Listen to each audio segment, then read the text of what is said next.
Assalamualaikum warahmatullahi wabarakatuh.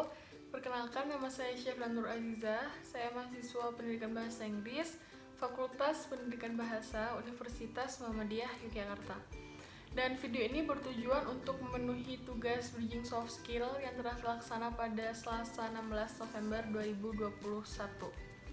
Bridging sendiri merupakan kegiatan yang diadakan oleh PBI pada setiap semesternya. Dan pada semester kali ini dengan tema Conflict Management yang terdapat 3 sesi dengan 3 narasumber yang berbeda. Dan narasumber pertama ada Kak Nadira Afifa. Beliau menyelesaikan pendidikan S1 kedokteran di Universitas Indonesia dan melanjutkan pendidikan S2-nya di Harvard University Department of Global Health and Population dan mendapatkan beasiswa LPDP. Selain itu, beliau juga seorang dokter yang pernah membuka praktek di NTB dan memberikan penyuluhan-penyuluhan terhadap masyarakat sekitar. Dan beliau juga merupakan seorang YouTuber yang dikenal dengan konten-konten yang inspiratif dan edukatif. Dan kesan yang saya dapatkan dari Kak Nadira, beliau mengatakan bahwa masalah atau konflik akan selalu datang semasa hidup kita. Dan salah satu konflik atau masalah yang pernah dialami Kak Nadira sendiri adalah bahwa pada saat menyelesaikan pendidikan S1-nya, beliau mengalami kegagalan pada modulnya. Beliau tidak lulus sehingga menyebabkan wisuda beliau mundur daripada teman-temannya, membuat motivasinya beliau juga menurun. Dan cara beliau menyikapinya yaitu dengan melakukan hal-hal positif yang membuatnya kembali percaya diri. Dan selain itu yang dibutuhkan juga adalah support system.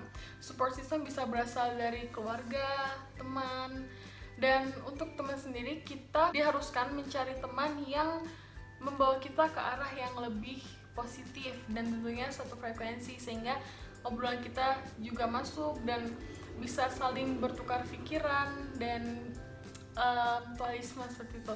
Namun walaupun kita harus memilih teman, tapi bukan berarti kita harus mengurangi relasi kita, bukan berarti kita harus membatasi relasi yang kita miliki, karena relasi itu akan sangat membantu untuk masa yang akan datang.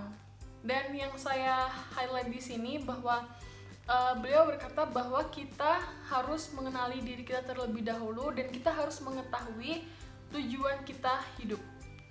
Lalu narasumber kedua ada Ibu Reni Sintasari. Beliau merupakan seorang dosen di Universitas Cendrawasih di jurusan Sosiologi Kesejahteraan Sosial. Selain menjadi dosen, beliau juga sedang proses mendirikan sekolah baca untuk anak-anak di Jayapura. Dan salah satu motivasi beliau untuk mengabdi ke Papua itu adalah karena beliau mendapatkan beasiswa. Dan kesan yang saya dapatkan dari Ibu Reni sendiri adalah bahwa khususnya kita sebagai seorang wanita harus menjadi wanita yang tangguh, karena berdasarkan pengalaman Ibu Reni sendiri, beliau kerap mengalami konflik ketika beliau berada di Papua, seperti mendapati pemalakan di jalanan, konflik kepada mahasiswa, dan juga pernah memiliki konflik kepada anak dari suku adat karena satu dan lain hal, dan masih banyak lagi konflik yang dialami oleh Ibu Reni sendiri.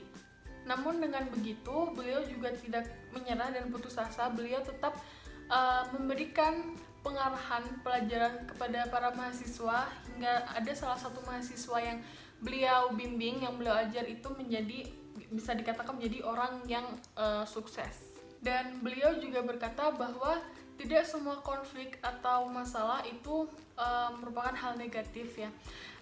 Masalah atau konflik itu bisa menjadikan hal yang positif. Kita bisa melihat dulu orang itu dari mana dan budaya bagaimana, dan kita juga bisa menjadi penengah atau pemberi solusi kepada orang-orang yang sedang berkonflik. Jadi semua itu tergantung pada cara kita menyikapinya. Lalu narasumber yang terakhir ada Kak Heri Rizkianto yang merupakan alumni dari PBI UMY dan sedang melanjutkan S2-nya di UAD dan sekarang menjadi wakil kepala sekolah di salah satu SMP di Jogja.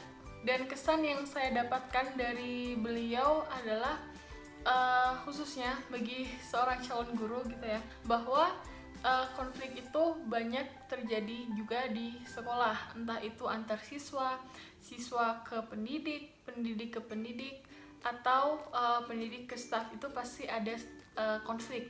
Oleh karena itu, kita harus siap untuk melewati hal-hal tersebut yang sudah pasti terjadi.